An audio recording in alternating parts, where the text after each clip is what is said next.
Hey, dads and moms. Before we get into the episode, I just wanted to quickly announce that we're very excited that Modern Dadhood has been featured in the new issue of Podcast Magazine. That's the August 2022 issue. If that's something you'd like to check out, you can go to podcastmagazine.com where you can subscribe, or you can simply check out the article by following Modern Dadhood on Facebook or LinkedIn. If you're just listening to Modern Dadhood for the first time because of the Podcast Magazine article, welcome to the conversation. Also, while I have your ear, would you mind taking a quick second to please leave us a rating and a review wherever you're listening, if that's Apple Podcasts, Stitcher, Amazon Music, Spotify, wherever you like to listen. A rating and a very short review would make a big difference for us. Thank you so much for your continued support, and enjoy the episode. Modern Dadhood. Modern Dadhood podcast. Maybe we should get going on the podcast. Yeah, let's record an episode. I'm here for it, dude. It's actually when this date was set by you just yesterday. I've been looking forward to it ever since. Me too. I always love seeing you, talking to you. And I love seeing you and talking to you. On Dun, dun, dun, dun.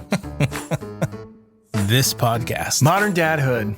What is Modern Dadhood, Mark? Oh my God. Beyond being a podcast that you can find on all your favorite podcasting platforms, it's an ongoing conversation, really, about the joys, the challenges, and the general insanity of being a dad in this moment. If you're picking up any of the tone in my voice, you'll understand it's equal parts challenges, joys, and insanity. My name's Mark Checkett, for those of you who are new to the show, and I'm a dad to twin boy 4.5-year-olds. And you beautiful son of a bitch, you.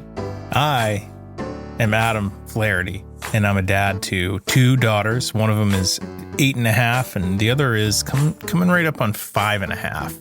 So going into 3rd grade and going into kindergarten. Basically college. 3rd grader. You basically have 2 college-age kids. Pretty much. Wish I had the money to pay for that. Yeah. Don't. Today's episode features a conversation you and I had, 2 weeks ago, with a very creative individual named Jeff Fajans. 3 F's if you're counting. 3 F's in a row. It's a beautiful name, actually. Yeah, and a great dude. We'll play back that conversation soon.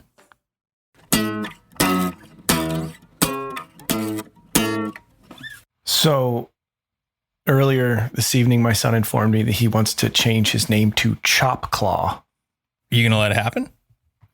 I'm sort of feeling like I might. He had emotion to go along with it too, which was sort of like, picture your sort of typical cartoony karate chop. Mm-hmm. Okay. Chop. And then he did this thing where he kind of put his palm towards me and he curled just the top parts of his fingers and like his thumb just a little bit and sort of made like a bear claw. But he just came at me out of nowhere with this. He says, I want to change my name to Chop Claw. And he did the motion along with it. Oh, I love that. He had a whole package deal when he came to me with this. He had been thinking about it. Yeah. There's some strategy, but I like that. I'm kind of feeling inclined to just go with it. So to go with it, like you'll start calling him that, or to march him down to City Hall and fill out some paperwork. Just kind of be behind him, sort of pushing him all the way up to the desk. Come on, you want to change it? Let's go. This is what you Come wanted. On. There's no turning back. This is what you asked for, son. Might have something to do with the fact that recently we got walkie-talkies. And I had also just recently watched the new Top Gun. And so I came home talking about call signs. You know, I was like, we need call signs. The whole family needs call signs. Yeah. But we've been using these walkie-talkies. And so I think he was just sort of connecting some dots along the way. And you saw it in the theater, sounds like. I did. Yeah. Yeah. First time I'd been to the movie theater since pre-COVID days. Once in a while, you just need a schlocky piece of schlock to just assault your eyes and your ears, you know, just like pure schlock entertainment, you know? If nothing else, you're escaping reality for an hour and That's 40 right. minutes. I don't even know how many Reese's Pieces I shoved in my mouth while I watched that movie. There was a huge thing of Dr. Pepper in front of me, popcorn. I mean, like, my hands were just shoveling. It's like they each had a mind of their own. It was great. That reminds me, I have a question for you. It's a what would you do in this situation? And I'll tie it into dadhood at the end. Great. Let's do it. What would you do in this situation? Because this happened to me yesterday. I was walking into the grocery store. I did just grab a couple of things, okay? So you walk in the door, and before you get into the store, there's this little lobby area where all the carts are, right? I only needed a few things, so I went to grab a basket, which is immediately inside the first door. Reach for the basket, and in the basket, there is an unopened package of M&Ms. Okay. Oh shit. And that's what made me think of when you were talking about your Reese's Pieces. Yeah. Okay. So there's an open pack, but it's not just like a single pack of M&Ms. It's like sharing size. Oh, okay. Substantial amount of M&Ms. And next to it, there's a receipt. So I'm like, Proof of like purchase. somebody bought this, left it in the basket, and I look around, they're nowhere to be found. What would you have done in that situation? Because you don't have a lot of time to really think about it before, somebody else notices what's going on or whatever. Here's what I would do. I would leave them alone.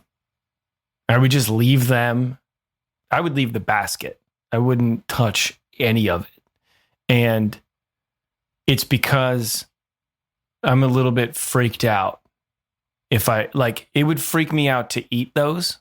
It was closed. Because they were left, even if they were closed, I would get a little bit, I would say it's border like paranoia.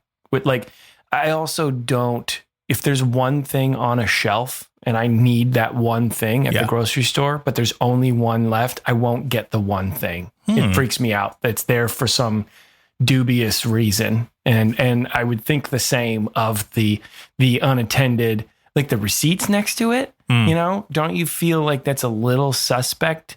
I mean, and there could be a hole in that bag that's the size of a needle. Could be an tiny little inconspicuous hole in there. I don't know. My brain starts to go to this weird, not realistic, paranoia-induced thought process. Yeah. And for that reason, I just wouldn't even touch that basket.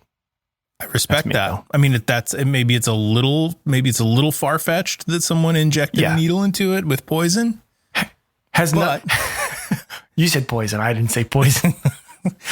But I respect the decision. It has nothing to. The thing is that it has nothing to do with is it right or wrong, right, to take ownership of these. If I didn't have the weird problem, I would say they're up for grabs, man. You want them? They're yours. You want to know what I did? But I'm a weirdo. What did you do? I mean, you already know what I did. I know what you did. There's no way before you left. There's only one. They were gone before you left the store. Well, I couldn't. But the thing is, I couldn't pick it up and bring it into the store. Right? No. Well, that'd be weird. Yeah. Right. So I grab the basket and I just loop right back out the door and head to the car. And I drop it in the back of the car, and then I go in and do my shopping. Thinking all the while, I just scored a free thing of M&Ms. Did somebody chase you out to your car? No. What are you doing with my M&Ms, man? Nope. Got home, popped them in the freezer, had a few then, maybe had a few more today. Still alive. No poison. No poison. Freezer M&Ms are the way to go too, man. That's next level M&M. So if you didn't have the weird paranoia thing and you didn't have a conscience issue with looping back out of the store and taking ownership of the M&Ms, would that change if you had the boys with you? Because I was there when I was doing that, when I was committing that act and not feeling guilty about it. I was thinking to myself, if my girls were with me, what would I have done? Because then it would have felt a little more sneaky. Right. I would have had to explain to them what was happening, which not only makes me look gluttonous and pathetic, but also there's a little bit of an element of sneakiness to this, even though it's paid for. Right. But they're not, I mean, yes, but they don't belong to you necessarily. Yeah. Right. I see what you're saying here. I mean, yeah, I would like to think if I rolled up to Hannaford's and the boys are with me and I go to grab a basket and there's unopened food in that basket, I would probably say something to the effect of, oh no, someone left their food here. And they would probably say something. And I would say, you know what? Let's just leave it here in case they come back. Okay. I don't know if I would say let's leave it, because the next person who comes in after me is just going to grab it. And then they get to enjoy the tasty snack paid for by somebody else.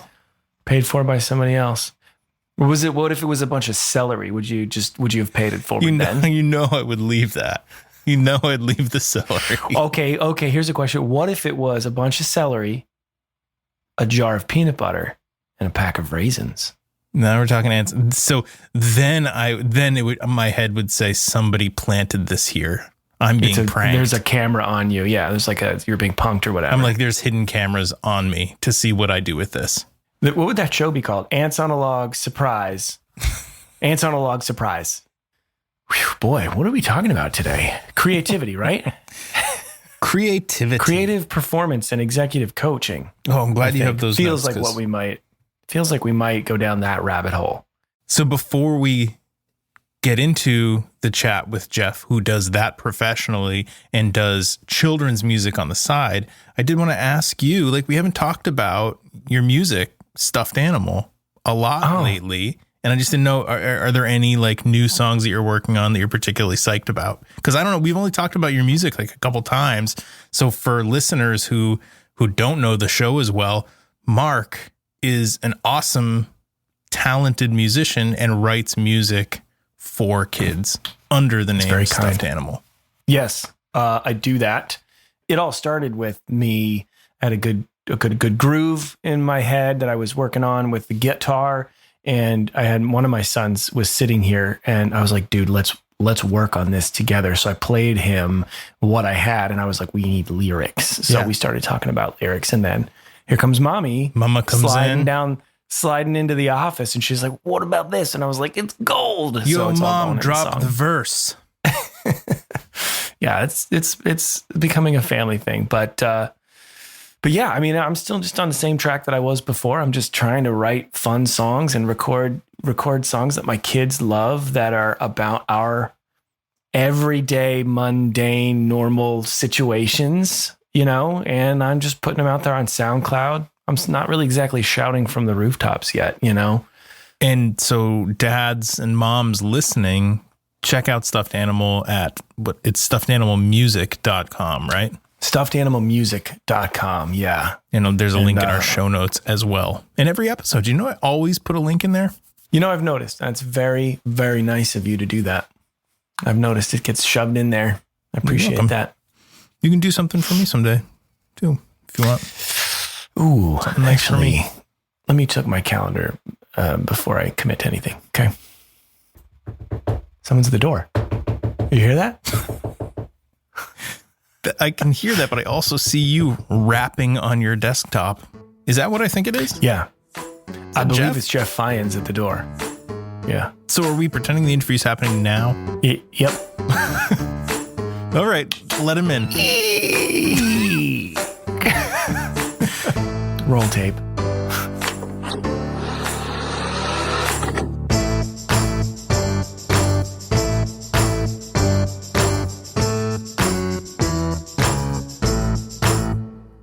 Jeff Fajans is a creative performance and executive coach. He has a 3-year-old son named Hendrix, and he has multiple albums of kids' music under the name MrBoodaddy. Welcome to the conversation, Jeff. Hey, guys. Thanks for having me. I'm excited to be on with you.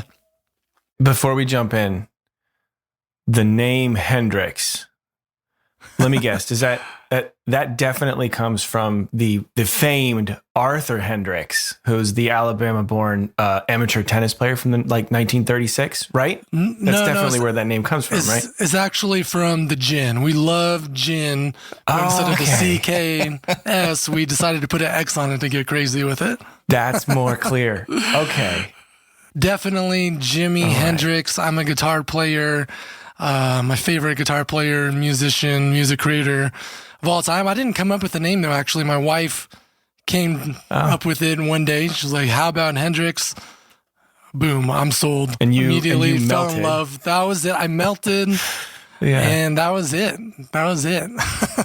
Nice. So three years old. What's going on with him? What's he into these days? Yeah, he's a fun guy. He's a little bit closer to 3.5 now, and it's amazing. I mean, you guys have older kids. It's amazing to just see how much they change in those 6 months or year spans. Man. Like he really loves music, like authentically. It's not just me pressuring him or saying like, "Hey, you need to like guitar or like this or that." But no, he's just like, he really loves it. He loves singing. He loves kind of, one of his heroes is Mick Jagger. He loves Sympathy for the Devil. This video on YouTube of Mick Jagger where he turns around really crazily and goes, "Wow!" And like, he just thinks it's so cool. So yeah, I mean, he's into everything, like guitar, drums. We have a little drum set for him, dancing. He's really into those things, and he's in soccer right now, and he really loves that as well. Cool. Nice. So creative performance and executive coach. So in my mind, these two things kind of are very different. And I wonder, is this sort of one professional career path that you have where you combine sort of the creative side and the more executive side, or are these sort of two separate roles that you are doing in parallel? Yeah, that's a good question. It's more of combining these things. So I grew up as a creator, musician, entrepreneur. I got into the field of leader development, training and development, putting workshops on, working with people one-on-one in more of a corporate setting.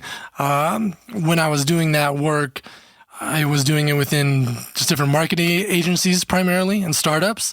And I really saw this opportunity to bring more creativity to leadership and more leadership to creativity, right? Like fusing the two spaces almost is what I see it as, like a superpower for moving forward in the future, right? Like to be better leaders, we need to cultivate and activate their creative thinking and their creative perspectives and how to ignite the creativity of their people.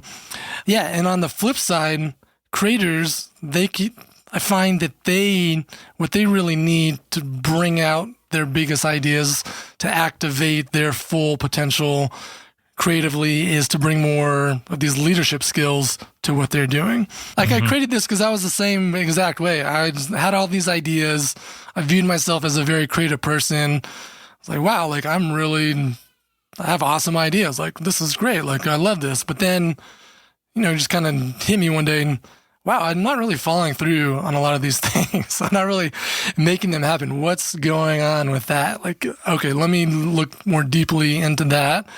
Some of the traditional productivity advice out there, I feel like doesn't fit creative people as well as it could. So I took a lot of that advice and just things that work well for me, work well for other creators.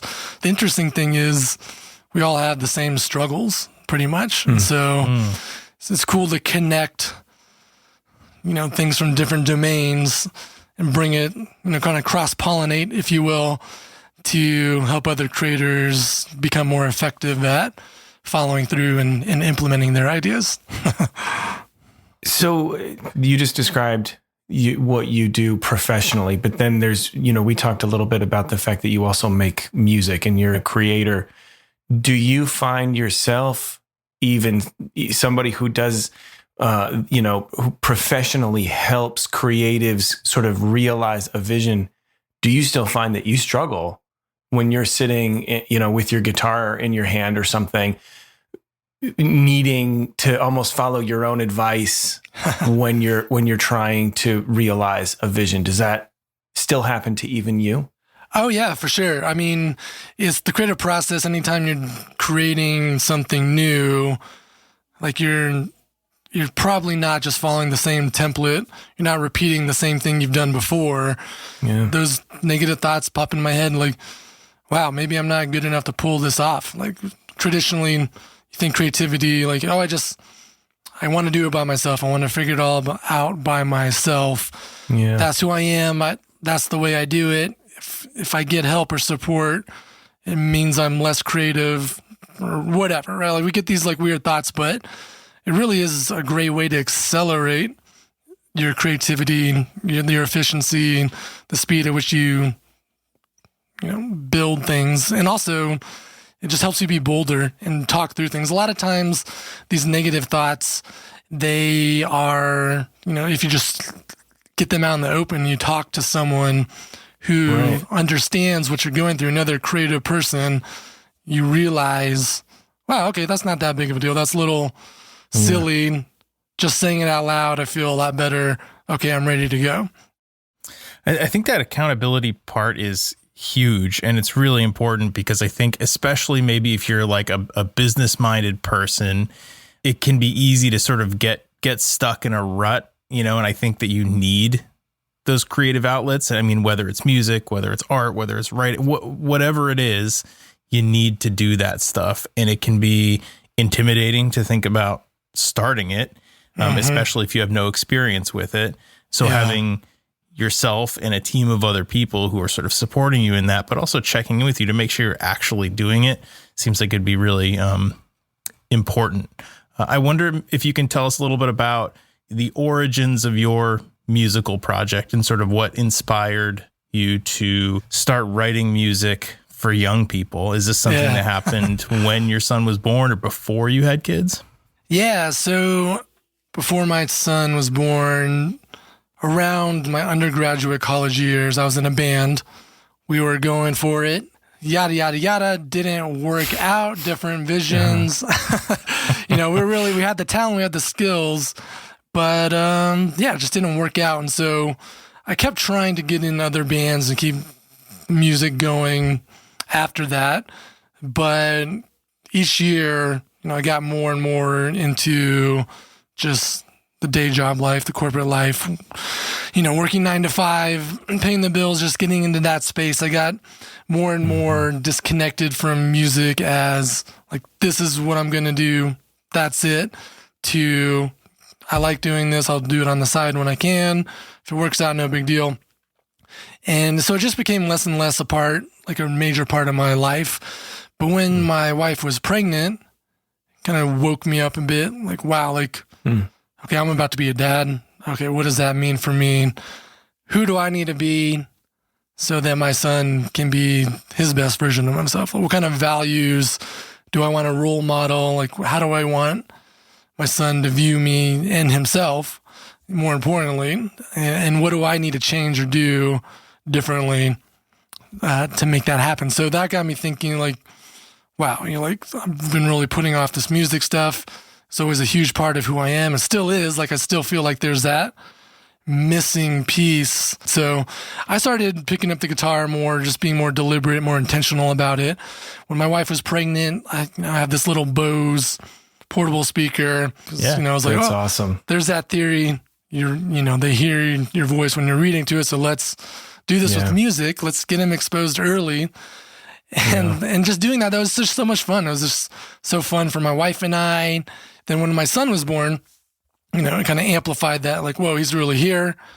I got to take this up a little notch. There's so many hilarious moments that are happening. And just started humming and singing like just different hooks and melodies and sayings. And I was like, wow, like this could be a fun song. This could be fun to develop further and see where it goes. That could be cool. It's fun for my son because he was doing things and seeing that interaction. And I test all my songs on him to make sure that they're going to be hits in the Baby and Tyler world. To make sure you're just getting the head bob or the rhythm. Or, they got to hit right with the audience. Yeah.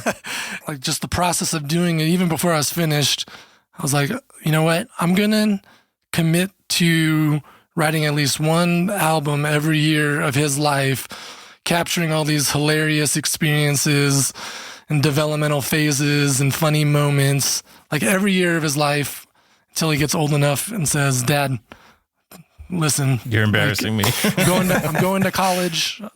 Yeah. I'm going to college. I have a girlfriend now. Like, just cut it out, please. Like, you're embarrassing me. The production on your stuff is so great. Oh, thanks. I mean, I don't know if, is that you or are you enlisting some help? Yeah, it's mostly me. It's I do enlist help.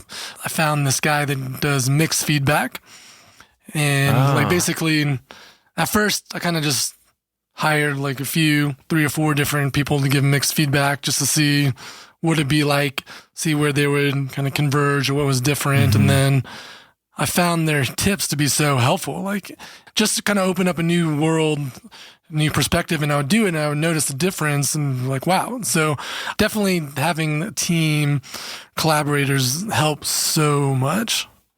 Some of the stuff that Jeff's saying, Marc, reminds me of, what you tell me about your process of writing music for kids too, finding inspiration in similar places. How do you feel like your writing process compares to how Jeff's describing his? It sounds super, super similar. I mean, and in like quick context for Jeff's sake, like I do something really similar. I probably do it on a much smaller scale than you because I really just like, I make music and I just put it on SoundCloud and I just don't tell anybody about it. But I always have them on my phone and we listen to them, in the car, like when we're driving around and stuff. Oh, nice. But it was the origin story that Jeff just explained was really similar for me. Music was a huge part of my upbringing. I did a similar thing. I used to put my acoustic guitar, I would play like this and the body of the acoustic guitar would just be against my wife's belly, and usually I was just playing, I probably played, Blackbird, the Beatles' Blackbird 1,000 times, like that. And some Tom Petty songs and some music like that. That's like good music, pretty standard, stuff. And soon after they were born, and they were these little blobs that existed, and you could look at their face and you could do things and change their expression. I started doing the exact same thing. I'd play some chords and then sing whatever dumb thing is happening at that moment, Yeah. The goal that I gave for myself was these songs have to be as best that I can as a 40-year-old to be writing the story from the perspective of whatever my kid's age, which is sometimes really difficult, but I find it very cathartic, because the world can just feel overwhelmingly vast and complex. And it's so nice sometimes to sort of shut it all out and just, try to look at the world the way that a 3 or a 4-year-old does.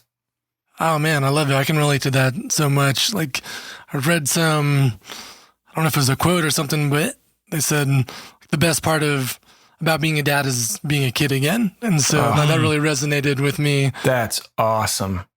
So aside from having this great library of music that he enjoys and obviously has a strong connection to, have you thought about like what's the biggest thing that you hope that Hendrix gets out of this experience, later in life when he's reflecting on it? Like, what do you hope he gets from A, like being a part of this with you, but B, like sort of observing and reflecting on like my dad was doing this for a long period of time? Yeah, that's a great question. For me, it's about role modeling creativity and focus and courage and resilience. So, like I don't have to be doing this stuff. It's hard. It takes a long time to write and produce and record and mix and everything. And I think it's really important for dads to role model creativity or like follow their, creative passions and have some creative projects that they're working on. I think your kids, they look up to you. You're their hero. You're their role model, whether you want to be or not, whether you notice or not, like they're observing. So to me, like what I want Hendrix to get from seeing all this is, wow, like if you have something you're curious about, something you're passionate about, some idea you want to bring to life. Like, if you want to do that, like, go do that, right? Like, make it happen. What you want is important, right? What you're passionate about is meaningful. It's not something for you to extinguish and put aside. Like, if you have these things, if you have these ideas that you're itching to get out, like, go for it. Like, be bold, be courageous. Like, you can do it. It's going to be challenging, but you can figure it out if you're committed to it, if you enjoy what you're doing, if you want to make it happen. What I love about the notion that, like, so you've got your professional life and you've got this passion, and in a sense, you're kind of talking to professionals about pursuing passion. Now, they might pursue that for their career or for something outside of their career, I would imagine. But the thing that, I mean, our show is called Modern Dadhood, right? One of the things that we're often sort of discussing is, like, what does that mean? What does that term even really mean? How does, maybe, if we're considering ourselves to be modern dads, how's that different from, like, our parents or previous generations? And I just love the notion that one of the things that can mean is that we aren't necessarily perhaps people who are defined by, like, their job, but we have these other things in our, like, we might have a job and we might go and we might do that. We might even leave the house every day at 7 a.m. and not get, or 6 a.m. and not get home until dinner time or what have you. But we still have these other things in our lives that we clearly love and we clearly, make room for, and even maybe sometimes go so far as to share with our kids. I guess I just find that really important. And I sort of would put that into the bucket of, that is one of the things perhaps maybe that makes a modern dad. Oh yeah, totally. I completely agree. I think modern dad, they're more deliberate. They're more intentional. They're more reflective. They want to craft something of their own, something meaningful. It doesn't necessarily have to be their job or career, but some aspect they're bringing to life something that's just for them, and they're being very intentional with how they parent and interact with their kids, perhaps more so than other generations.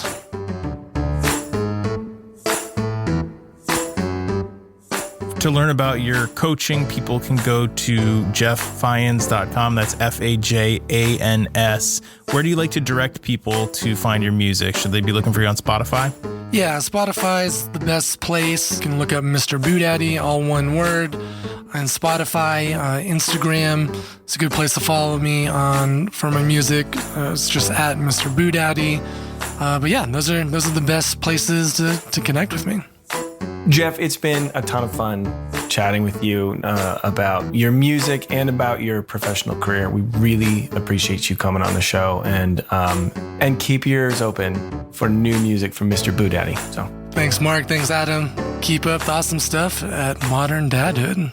Thanks, Jeff. Thanks, man. Thanks, guys.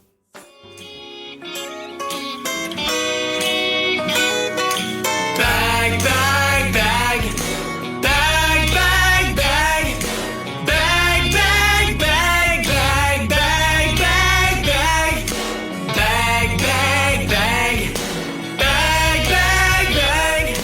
Bag, bag, bag, bag, bag, bag, bag. Oh yeah. Whoa, whoa, whoa. Oh yeah.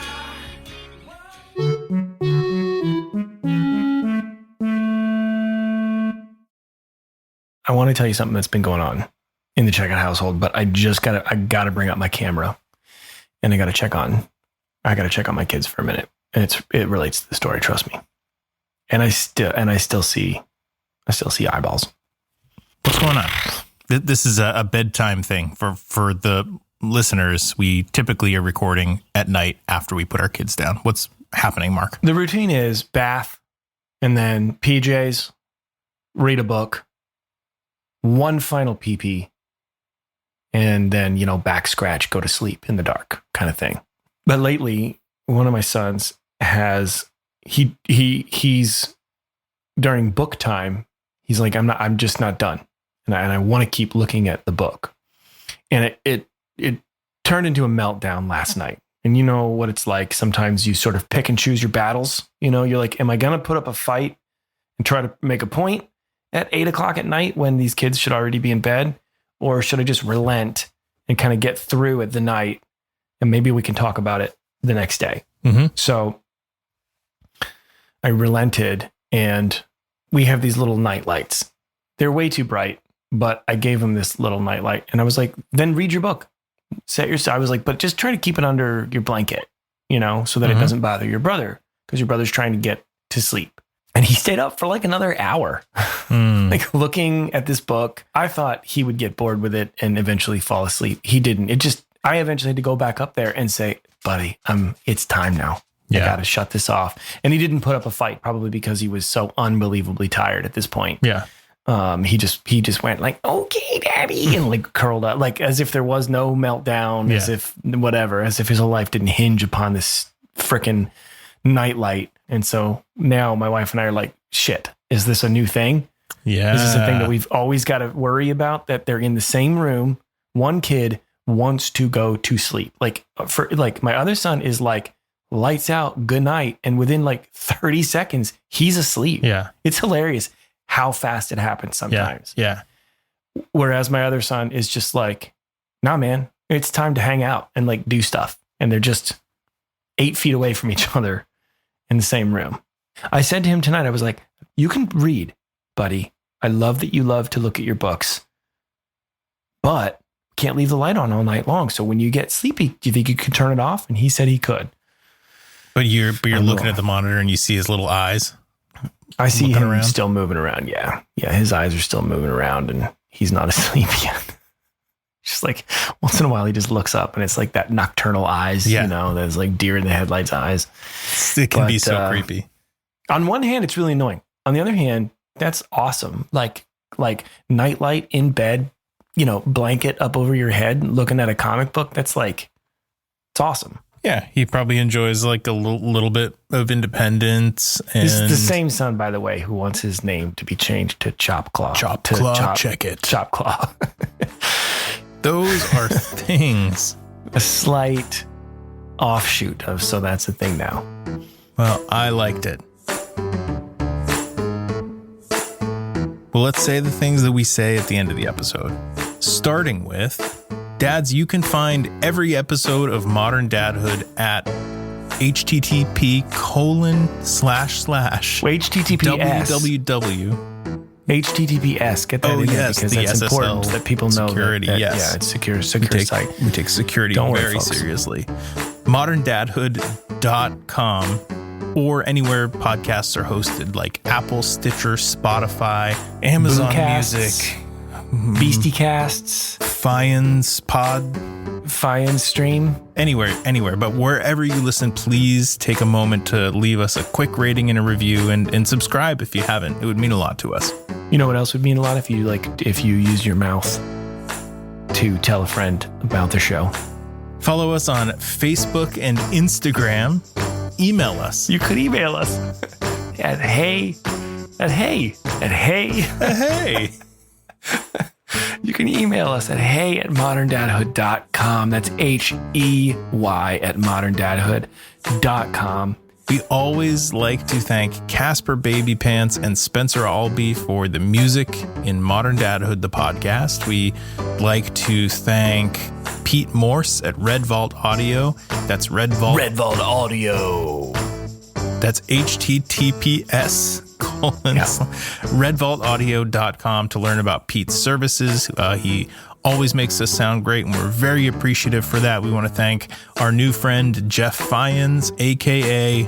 his musical pseudonym, MrBoodaddy. And the last thank you always comes from you, Mark, and that is... thank you for listening.